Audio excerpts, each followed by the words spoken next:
تو بہرحال تو مفتی صاحب سے سوال کیا کہ دیکھو میں نے آج سحری کی ہے پانی سے اور افطار بھی پانی سے ہی کیا ہے، اور آج پھر دوسری سحری اور افطار ہے وہ بھی پانی سے شاید ہوگا، تو اس طرح میرا روزہ مکمل ہوگا یا نہیں ہوگا، یہ سوال ہوگا۔ تو ہر آدمی اپنے پہ قیاس نہ کرے۔ بہت سے لوگ ہیں جو پریشان حال ہیں، ان کی ضرورتیں ہیں، وہ ضرورتیں پوری نہیں ہو پا رہی ہیں، تو اگر ہمارے پاس ہے تو ہم ان کی مدد کریں، اگر مدد نہ کر سکے تو کم از کم ان کے لیے دعا کریں۔ اور اس وقت میں ہندوستان کے جو حالات ہیں وہ سب کے سامنے کھلے ہوئے ہیں، ان حالات کے حساب سے ہم کو بہت چوکنا رہنے کی ضرورت ہے، فکر مند رہنے کی ضرورت ہے،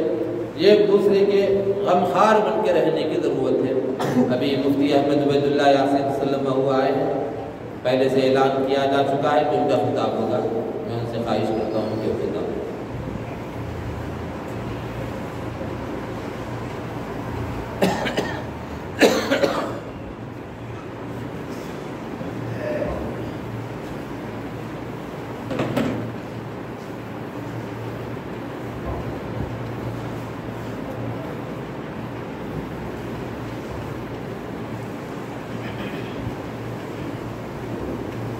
بسم الله الرحمن الرحيم الحمد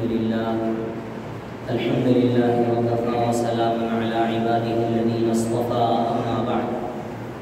فقد قال الله تبارك وتعالى في القرآن المجيد والفرقان الحميد يا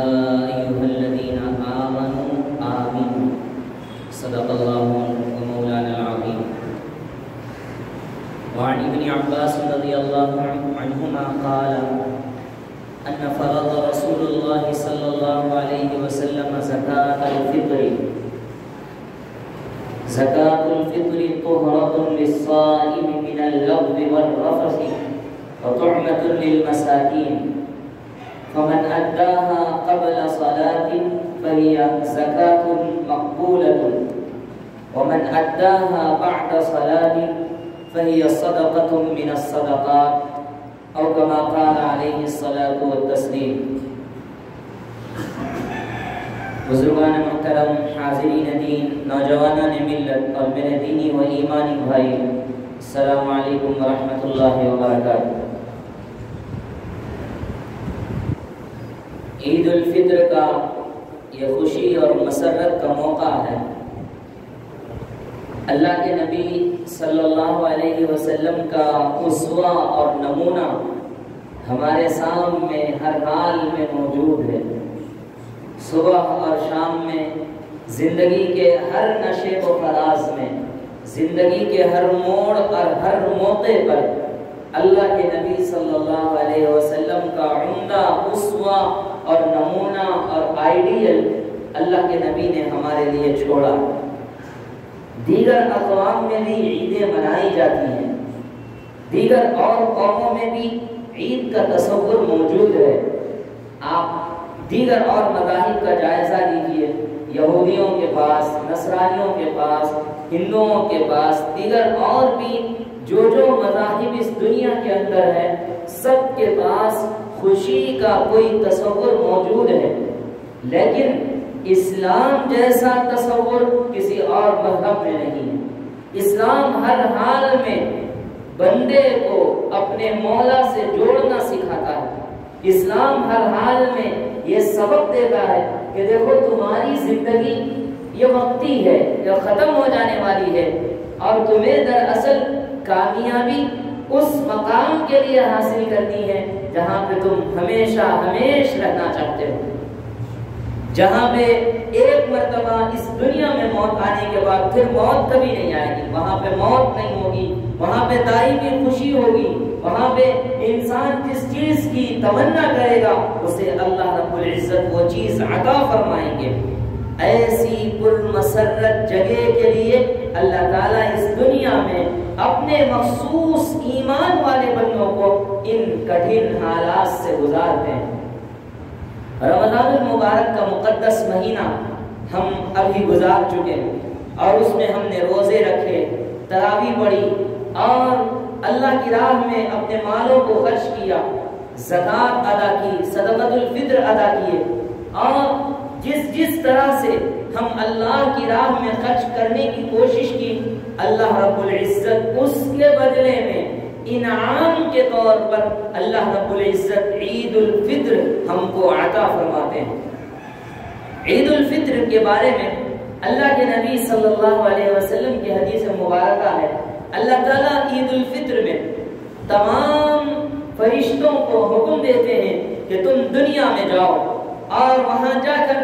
جو لوگ نماز عید الفطر کے لیے مسجد جا رہے ہیں، راستوں میں کھڑے ہو کر ان پر سلامتی بھیجو اور ان کے لیے دعائیں کرو۔ وہ لوگ عید کی نماز کے لیے مسجد پہنچتے ہیں، عید کی نماز ادا کرتے ہیں، عید کی نماز ادا کرنے کے بعد اللہ تعالیٰ فرشتوں سے سوال کرتے ہیں، اے بندو، اے فرشتوں، بتاؤ ان لوگوں کا کیا صلہ ہے جنہوں نے اپنی اپنی پوری مزدوری ادا کر دی، اس مزدور کا کیا بدلہ ہے جس نے اپنا کام پورا کر دیا۔ فرشتے جواب دیتے ہیں، اے اللہ، اس کا بدلہ یہی ہے کہ آپ اس کو پورا بدلہ دے دیں،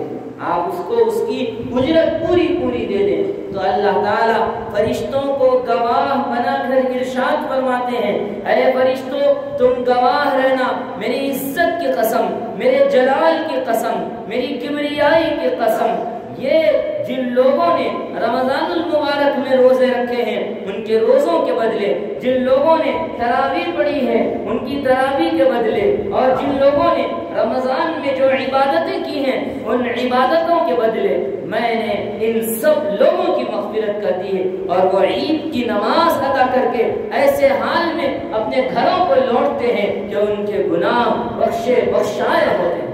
ان کو معاف کر دیا جاتا ہے۔ یہ اللہ رب العزت عید الفطر میں مسلمانوں کو اور ایمان والوں کو یہ خاص انعام عطا فرماتے ہیں، بدلہ عطا فرماتے ہیں رمضان کے روزوں کا، تراویح کا اور عبادتوں کا۔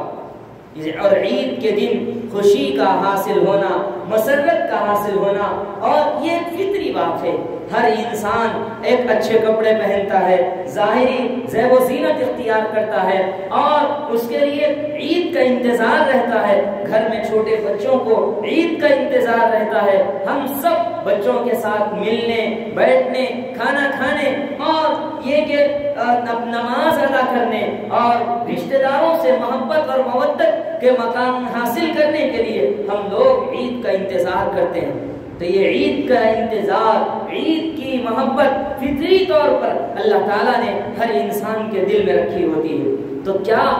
صرف عید صرف خوش ہو جانے کا نام ہے؟ عید اچھے کپڑے پہن لینے کا نام ہے؟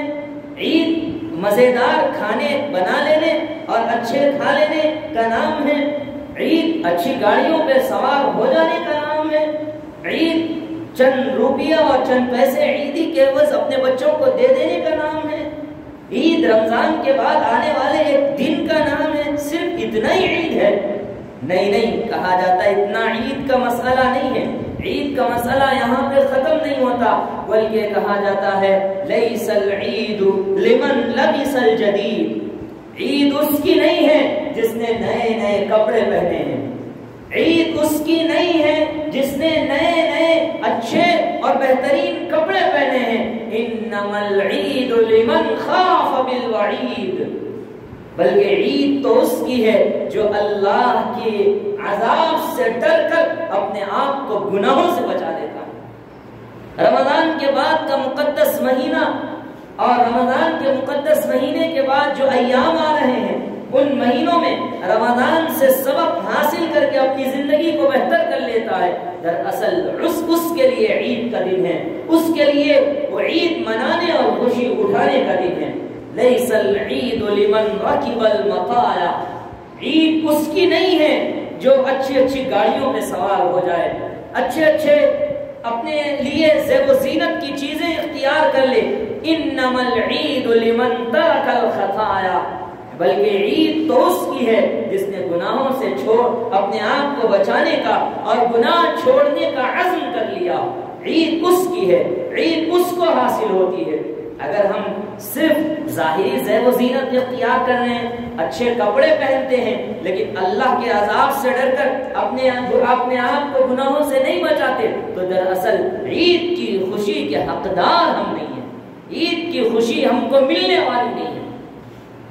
عید کی خوشی دراصل ان لوگوں کو ملتی ہے جو اللہ کے عذاب سے ڈر کر اپنے آپ کو ظاہری اور باطنی گناہوں سے بچا لیتے ہیں۔ عید کی خوشی اچھے گاڑیوں پہ سوار ہونے کا نام نہیں ہے، بلکہ عید کی خوشی گناہ سے بچنے میں حاصل ہوتی ہے۔ عید دراصل اللہ کے انعامات اور اس کے کبریائی کو اور اس کی ذات کو مد نظر رکھ کر نیکیوں کے کرنے اور برائیوں سے بچنے سے حاصل ہوتی ہے۔ لیس العید لمن تزین بالدنیا،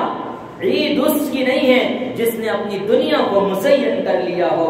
انما العید لمن تزود بزاد التقوی، بلکہ عید تو اس کی ہے جس نے تقوی کا توشہ اپنے ساتھ رکھ لیا ہو۔ رمضان المبارک کا مقدس مہینہ ہمارے لیے تقوی کا سبق دیتا ہے، تقوی کا پیغام دیتا ہے۔ انسان تقوی اپنے اندر پیدا کرے۔ تقوی کا مطلب نیکیوں کا استحضار، نیکیوں کی ترغیب اور برائیوں سے بچنے، اس کا نام تقوی ہے۔ اگر یہ چیز ہمارے اندر رمضان المبارک میں پیدا ہو گئی، نیکیوں میں ہمارا دل آگے بڑھ کے نیکی کرنا چاہتا ہے، نیکی دیکھتے ہی، نیکی کا خیال آتا ہی جی چاہتا ہے کہ نیکی کر ڈالیں، سمجھیے کہ تقوی کی علامت اس کے اندر پائی جا رہی ہے۔ اور اگر کوئی گناہ ہے اور گناہ اللہ کے خوف سے، گناہ سے بچنے کا دل کے اندر خوف پیدا ہوتا ہے، سمجھیے تقوی کی علامت ہے۔ اور اسی علامت کے لیے اللہ تعالیٰ نے رمضان کا مقدس مہینہ عطا فرمایا۔ آدمی کو چاہیے کہ اپنے اندر تقوی پیدا کرے۔ رمضان کے روزوں کا مقصد بھی تقوی ہے۔ یا ایھا الذین آمنوا کتب علیکم الصیام کما کتب علی الذین من قبلکم لعلکم تتقون، اے ایمان والو تم پر روزے فرض کیے گئے ہیں جیسا کہ تم سے پہلے والے لوگوں پر بھی روزے فرض کیے گئے تھے، تاکہ تم تقوی حاصل کرنے والے بن جاؤ، تاکہ تم متقی بن جاؤ، تاکہ تم پرہیزگار بن جاؤ۔ اس مقصد سے اللہ تعالیٰ نے روزوں کو فرض فرمایا تھا۔ اگر یہ مقصد ہمیں رمضان کے روزوں سے حاصل ہوتا ہے تو سمجھیے ہم عید کے حقدار اور عید کے اہل ہیں، عید منانے کی ہمارے اندر اہلیت ہے۔ نہیں تو پھر عید کی خوشی بس ظاہری ہوگی، ایک دن کی خوشی ہوگی، اس کے علاوہ عید کا کوئی فائدہ ہمیں حاصل نہیں ہوگا۔ اس لیے اس بات کی کوشش کریں، رمضان المبارک میں جس طرح سے ہم نے نمازوں کی پابندی کی ہے،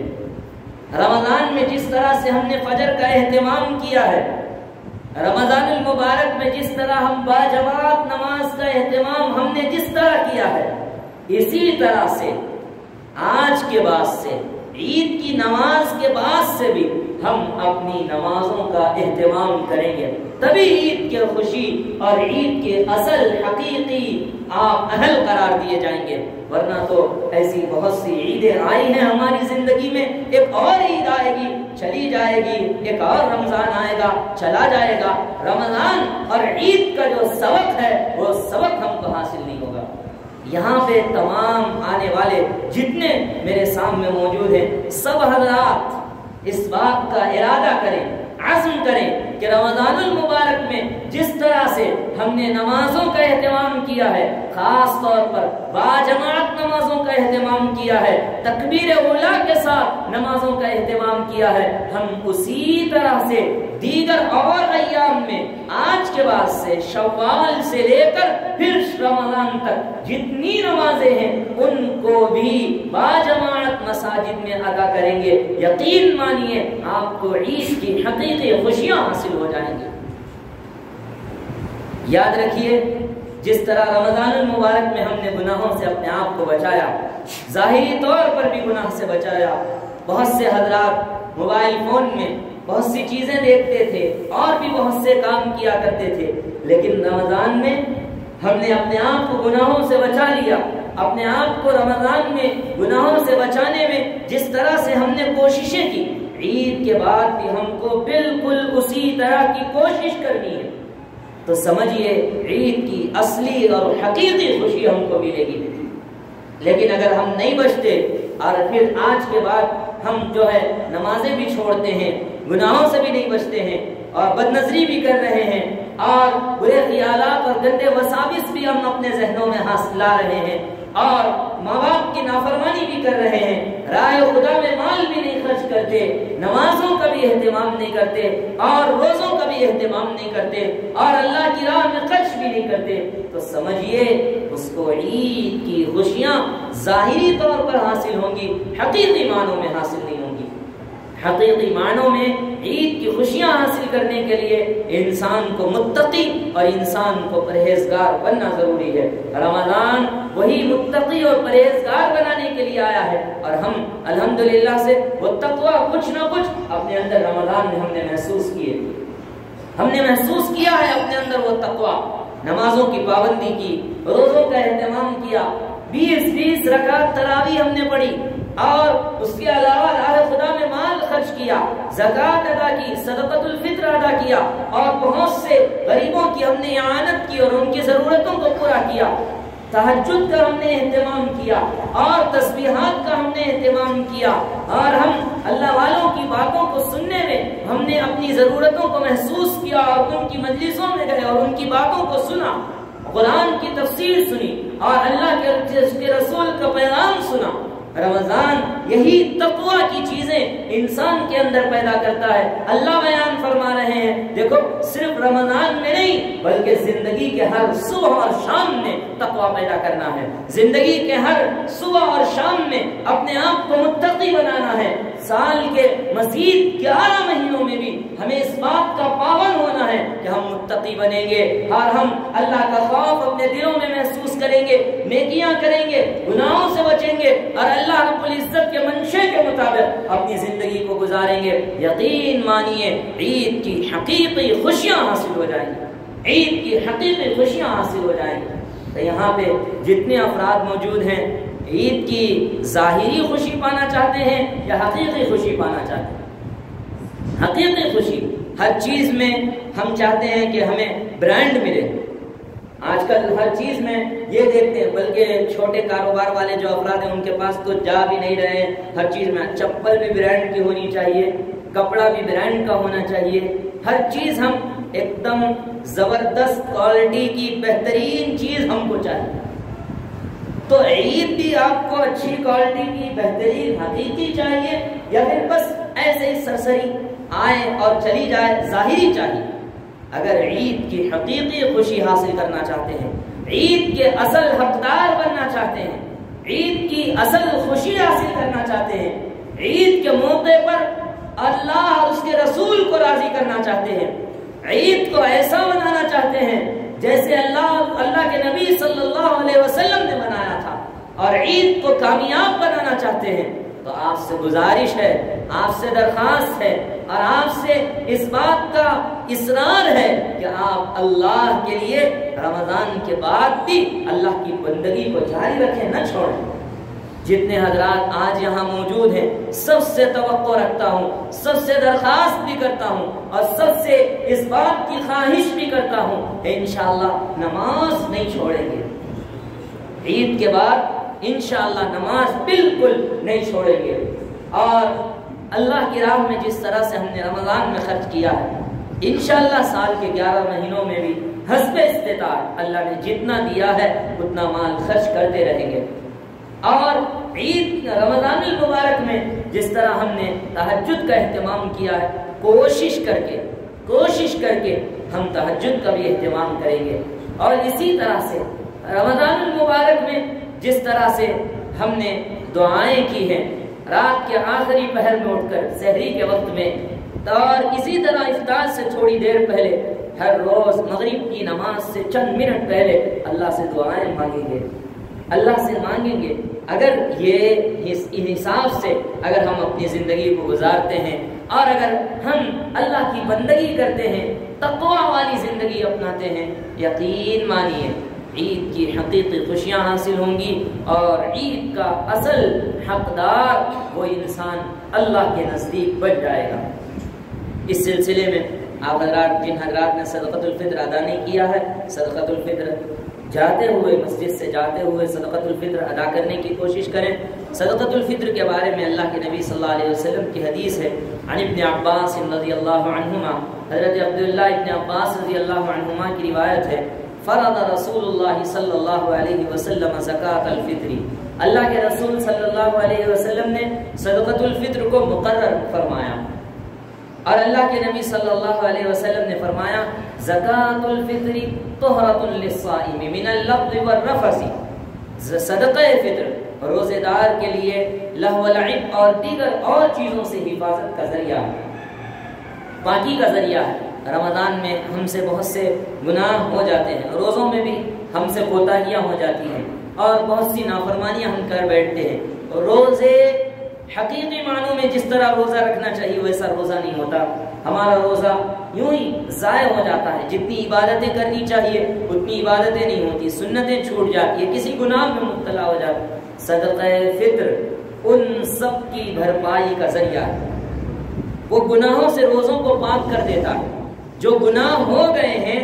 صدقۃ الفطر ادا کریں گے اللہ پاک ان گناہوں کو اپنے فضل سے معاف کر دیں گے، تو روزہ کامل ہو جائے گا اور وہ پورے کے پورے روزے کامل ہو کر اللہ کی بارگاہ میں پہنچیں گے اور اللہ کامل روزوں کو قبول فرمائیں گے۔ یہ ہے صدقۃ الفطر کا بہت بڑا ثواب، روزوں کے اندر اللہ کمال پیدا فرماتے ہیں صدقۃ الفطر کے ذریعے سے۔ صدقۃ الفطر ادا کرنے کی کوشش کریں، اور اسی طرح سے یہ مساکین کے لیے ذریعہ ہے۔ ہم میں سے ہر ایک آدمی آج 100 روپے صدقۃ الفطر ادا کرتا ہے، لیکن میں یہ پوچھنا چاہتا ہوں، ذرا بتائیے آج 100 روپے میں کس کے گھر میں عید کی خوشیاں حاصل ہو جائیں؟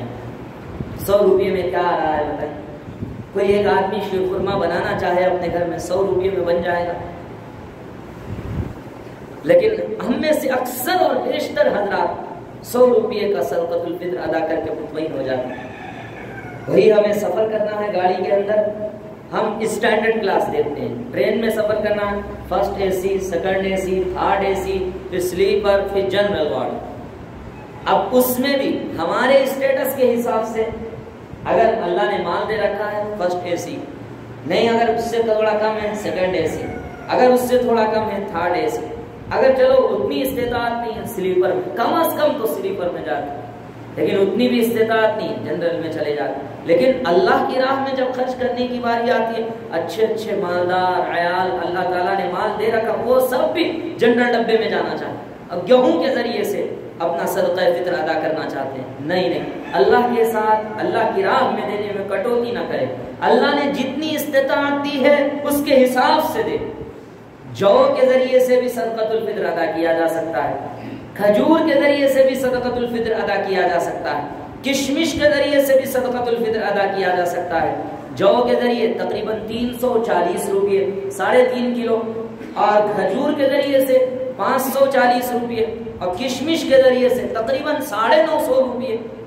اس کے حساب سے بھی اگر اللہ نے استطاعت دی ہے صدقۃ الفطر ادا کرنے کی کوشش کرے، یہ مساکین کے لیے عید کی خوشیوں کا ذریعہ بن جاتا ہے۔ اللہ پاک ہمیں اس کی توفیق نصیب فرمائیں، عید کی حقیقی خوشیاں ہم کو عطا فرمائیں، رمضان المبارک سے ہمیں سبق حاصل کرنے اور اپنے اندر تقوی پیدا کرنے کی توفیق مرحمت فرمائیں۔ آمین یا رب العالمین، صلی اللہ تعالی علیہ وسلم۔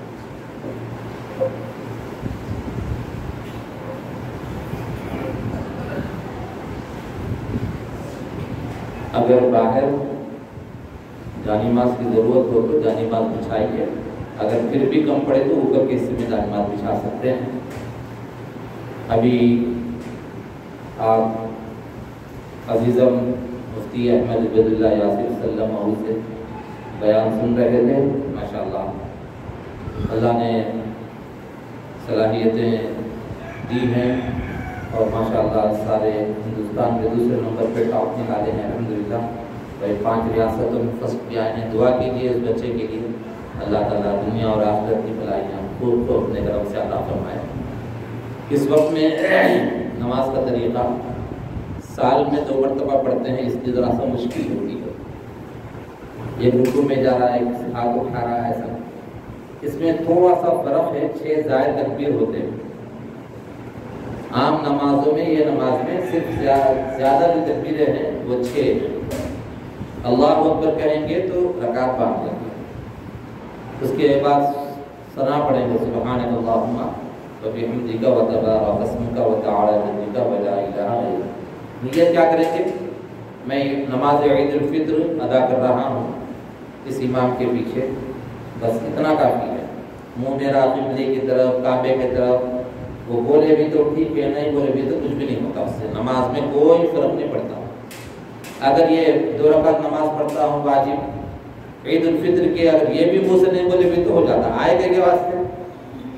وہی نیت کر کے ہے نماز پڑھنے کے واسطے، کوئی اور دوسرے کام سے تو نہیں آیا. اللہ کو سب معلوم ہے، اللہ تعالیٰ.